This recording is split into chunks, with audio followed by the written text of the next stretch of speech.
வள்ளுவரா திருக்குறளுக்கு உரை எழுதியவர்கள் தருமர், மடக்குடவர், தாமத்தர், நச்சர், பரிதி, பரிமேரழகர், திருமலையர், மல்லர், பரிப்பெருமாள், காளிங்கர், வள்ளுவர் நூற்கு எல்லை உரை செய்தார் இவர்.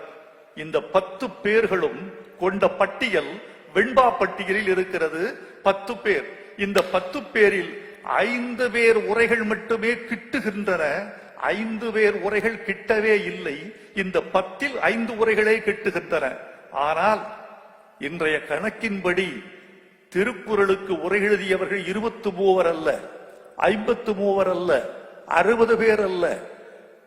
முத்தமிழறிஞர் கலைஞரிலிருந்து நாவலர், தேவநேய பாவாணர், நாமக்கல் கவிஞர், இலக்குவனார் என்ற போன்ற பெருமக்கள் எல்லாம் எழுதி முடித்த பிறகு எண்ணிக்கை எவ்வளவு தெரியுமா? 850 பேர் திருக்குறளுக்கு உரை எழுதியிருக்கிறார்கள். 851வது ஆளாக வடுகுவட்டியிலிருந்து வைரமுத்து வந்திருக்கிறேன். இந்த 850 உரைகாரர்களுக்கு பிறகு இன்னும் குறளுக்கு சொல்வதற்கு பொருள் மிச்சம் இருக்கிறது என்பதுதான் திருவள்ளுவருக்கு உச்சம் இருக்கிறது என்பதற்கு அடையாளம் என்று நான் கருதுகிறேன்.